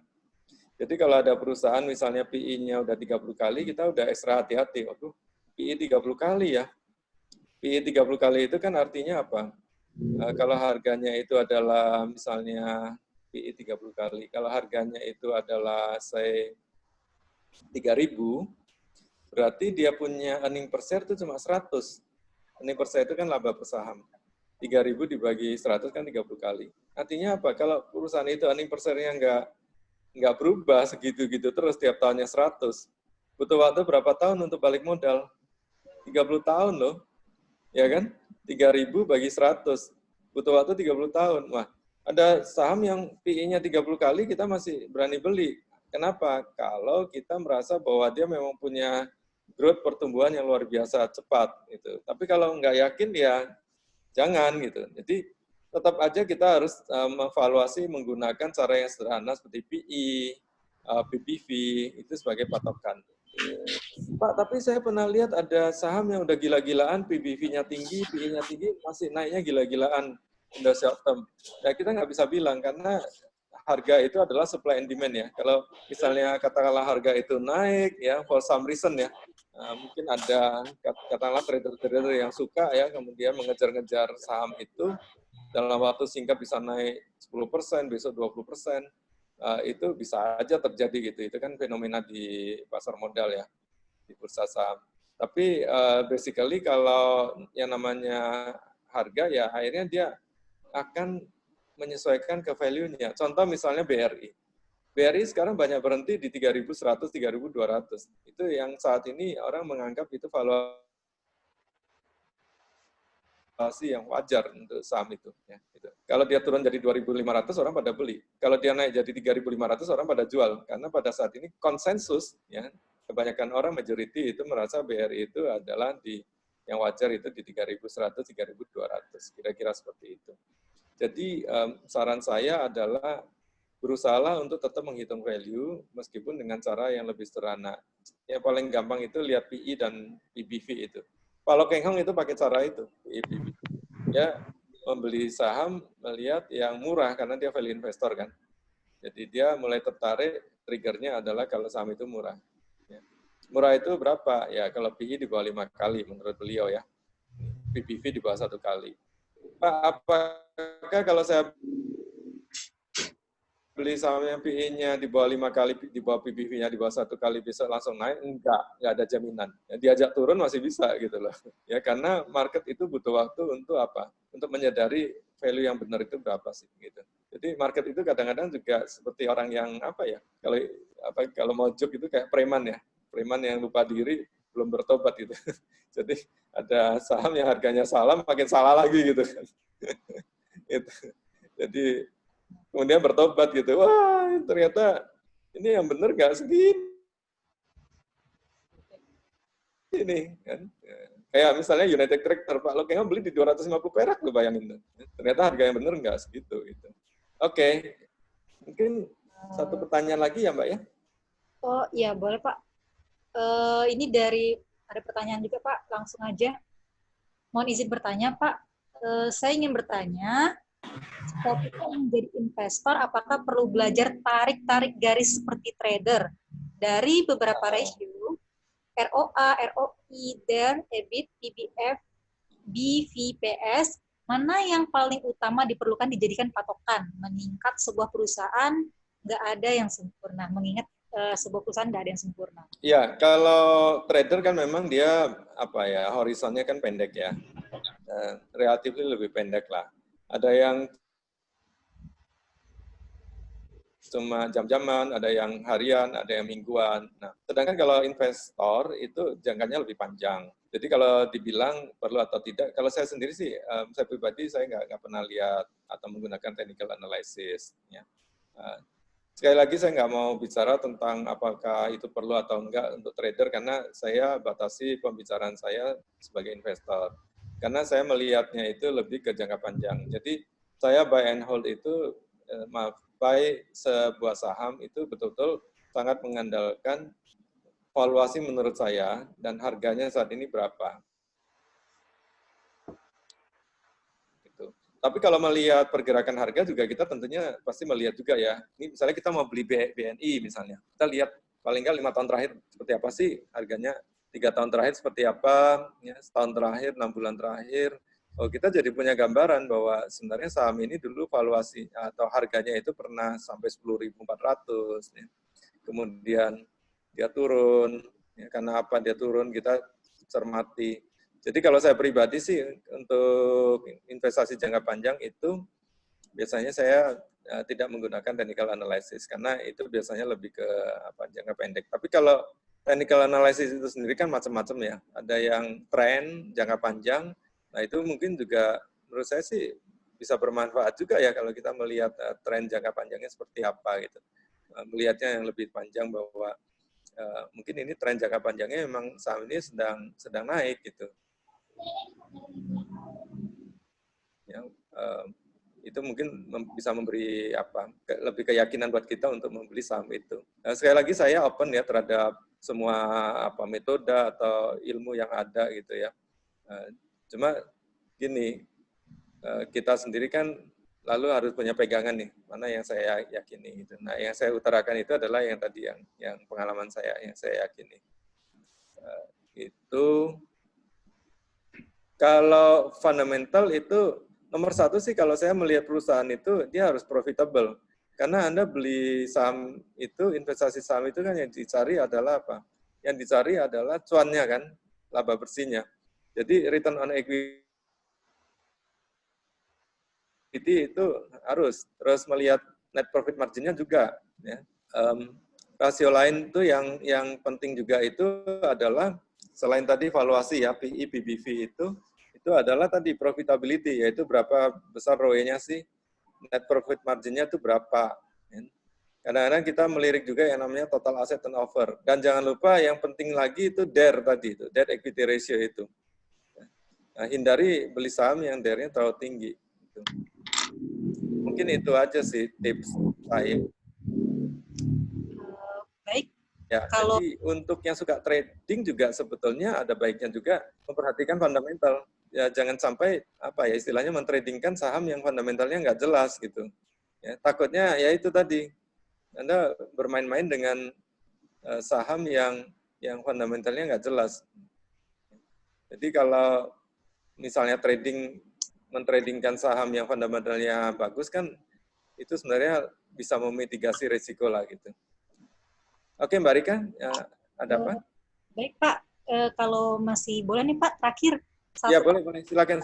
Ya. Ya, ini ada yang mau nanya secara langsung sih, pada yang bernama Dais Felix Muhammad, boleh langsung aja. Iya, terima kasih Mbak atas kesempatannya. Pak, saya mau bertanya karena kita sebagai investor yang jangka panjang tentu kita melihat ke depan profit perusahaan beberapa tahun ke depan. Tapi bagaimana cara kita untuk menganalisis perusahaan ini agar di beberapa tahun ke depan ini kan tidak kehilangan profit karena kalah dengan kompetitornya gitu Pak. Atau istilahnya mungkin economic mood gitu ya Pak ya. Kemudian pertanyaan saya yang kedua adalah salah satu cara untuk tahu integritas dari manajemen perusahaan biasanya bisa pakai scuttlebutt method. Tapi yang jadi pertanyaan bagi saya adalah bagaimana kita melakukan scuttlebutt ini sementara kita ini kan retail investor yang belum tentu memiliki kesempatan untuk berinteraksi langsung dengan manajemen dan belum tentu bisa memiliki siapa namanya tadi Mas? Dias Pak. Ya? Dias Pak. Dias. Ya, Dias. Okay. Dias. Oh, bagus pertanyaannya Dias. Anda ini termasuk yang menurut saya sih investor yang banyak baca dan mungkin juga ada berpengalaman ya mengenal economic mode juga. Jadi betul seperti yang Anda utarakan itu, masa lalu itu belum tentu juga berulang di masa yang akan datang. Contoh apa? Telkom, Indosat. Zaman dulu ya, waktu Mas Dias masih kecil mungkin, itu yang namanya Telkom dan Indosat itu, dia tuh sambil tidur aja duit datang. Itu apa? Kalau kita itu mau interlokal tuh loh, 001, 007, waduh itu making a lot of money dia. Ya, kalau sekarang kan udah nggak ada itu. Atau apa ya? Kalau dulu itu fixed line phone itu making a lot of money. Kalau sekarang saya punya rumah, saya kontrakin aja, yang mau kontrak rumah bilang, Pak, dimatiin aja ya, ini teleponnya saya bayar abonemen, ngerepotin ya bilang. Kalau zaman dulu itu sumber revenue. Jadi kita mesti lihat, itu bisnis itu masa lalu dengan masa depan itu banyak berubah nggak? Nah, yang enak itu kayak apa? Jualan mie itu, mie instan. Mie instan itu kan mirip Coca-Cola itu, yang 1 abad lebih itu rasanya nggak berubah tapi laku terus. Nah itu, jadi kita mesti lihat sektornya, lihat perusahaannya, ya bisnisnya itu masa lalu dengan masa depan itu bakal banyak perubahan nggak sih? Taksi misalnya, Bluebird, wah dulu orang udah seneng banget, ternyata kena teknologi disruption misalnya. Ya. Nah,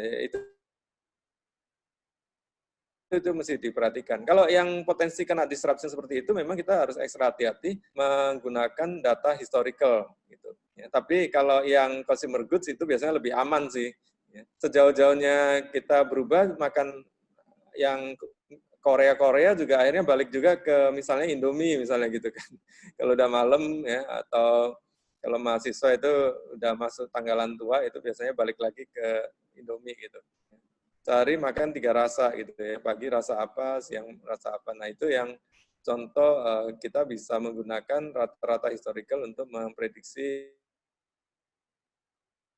ke depan.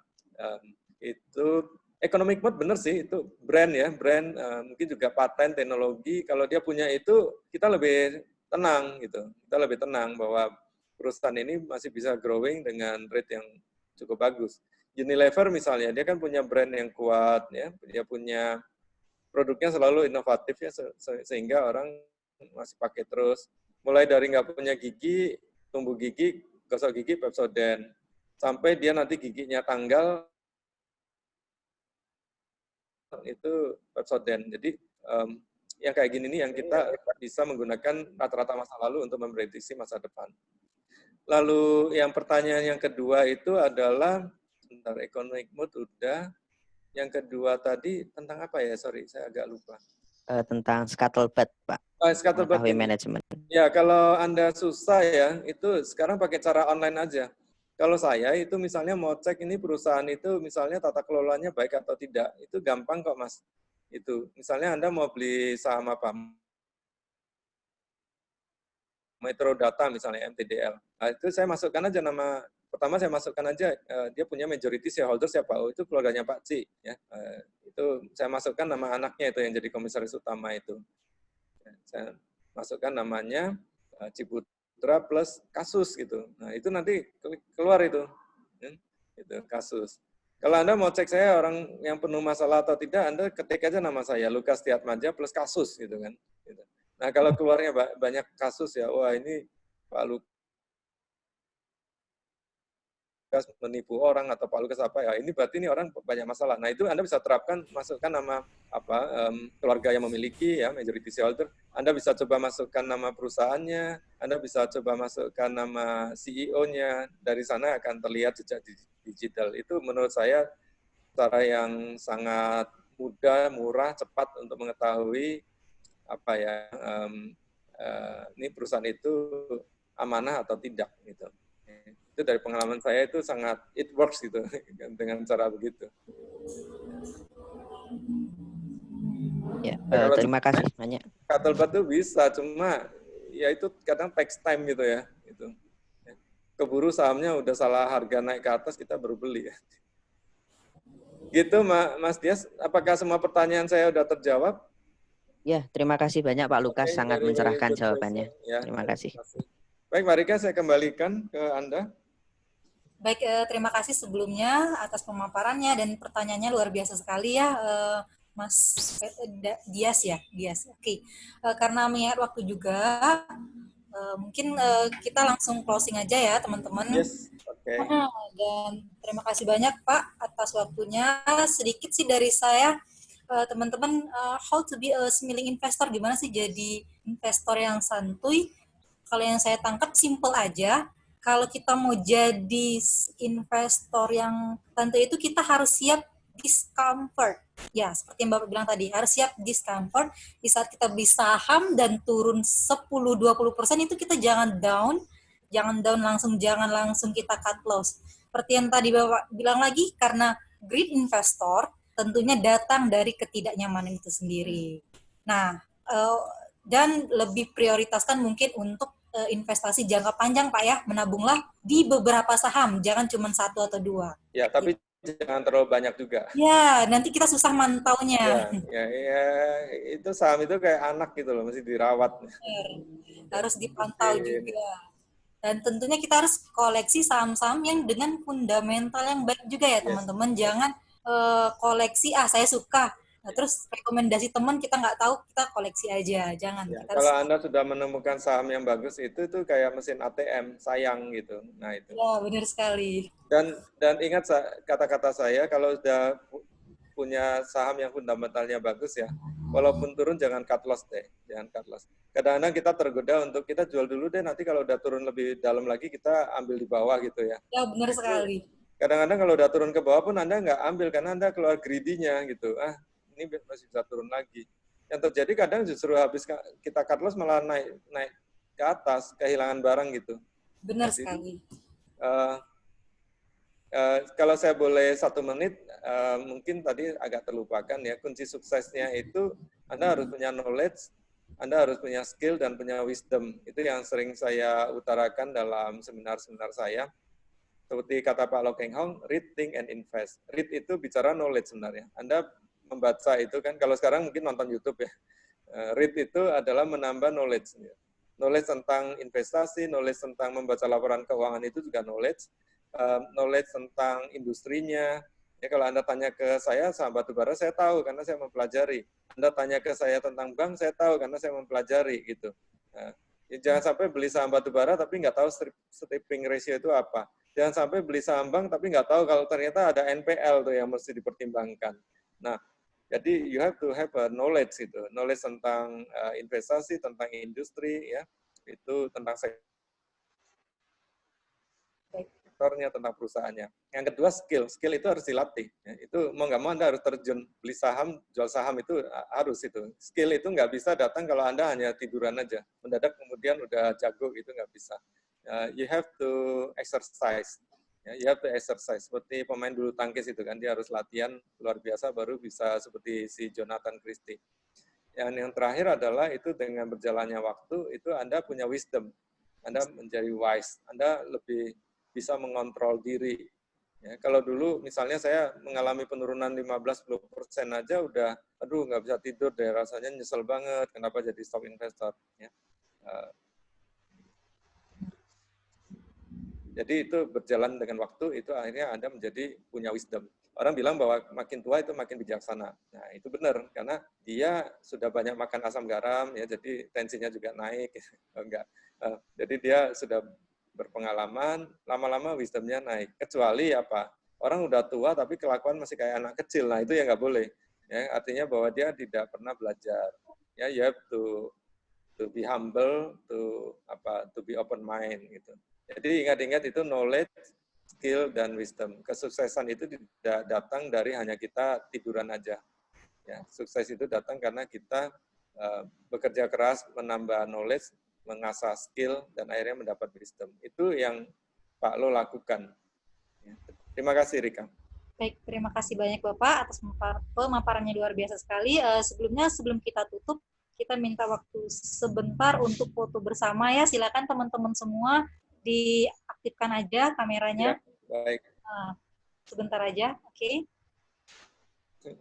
Waduh, ada yang sambil tiduran di rumah. Enak ya, online begini ya. Iya, Pak. Enak, Pak. Ya. Silakan. Ini sekretaris aksi ini Mbak Mutia ya? Bukan? Bukan. Oh, Saya, Ibu siapa nama Bu sekretaris aksi? Saya Nurul Izzati, Pak. Oh, oke. Dari KSPMS Golden Winso. Oke, ya terima kasih. Iya, Pak. Terima kasih juga ya, Pak. Sama-sama. Value investor, Pak. Oke. Oke, aba-abanya silakan. Siapa yang foto? Silakan teman. Aris. Oke, saya mau screenshot hitungan ketiga ya. Aja ya. 1, 2, 3. Oke.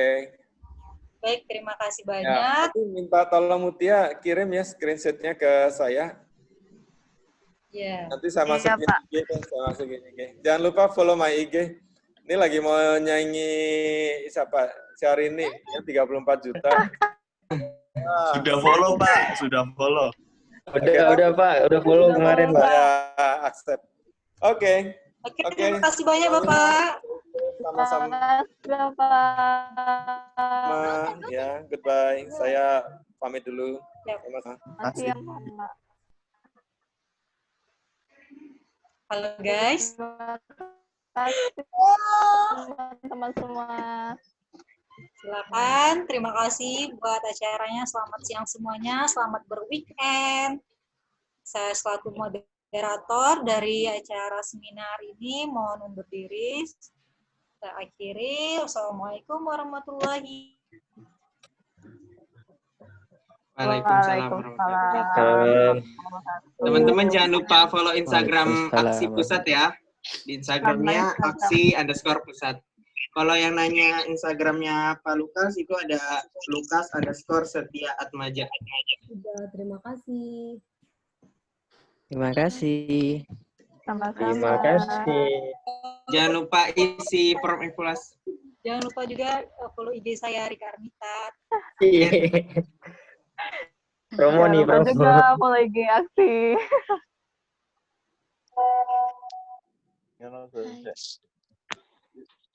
Absennya ada di link.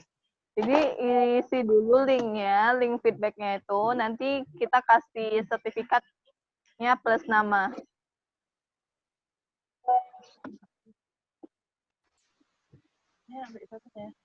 Sama.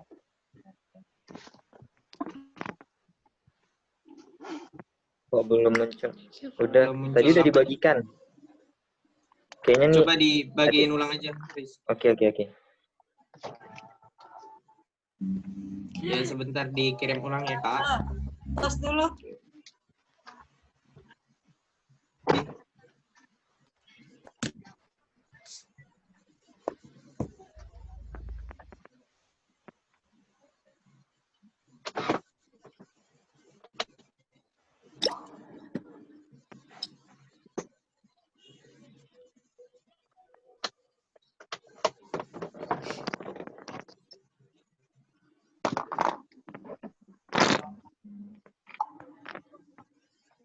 Ini masih 50-an ya, yang belum out, yang belum keluar. Aksi jangan keluar dulu deh.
Ada musik kayak gitu.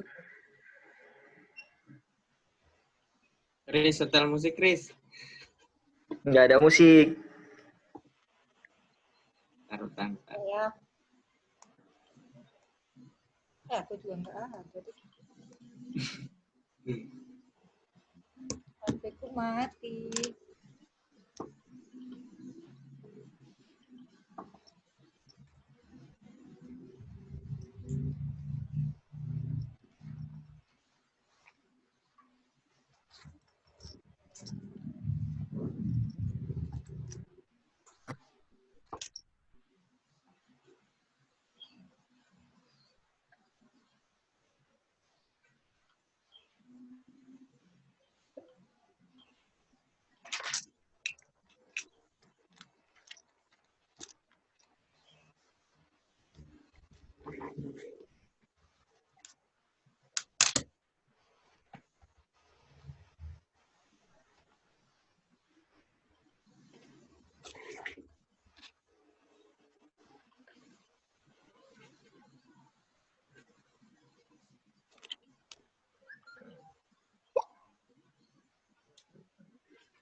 recordingnya diiniin dong, Oh dinonaktifkan. iya. Ya Allah.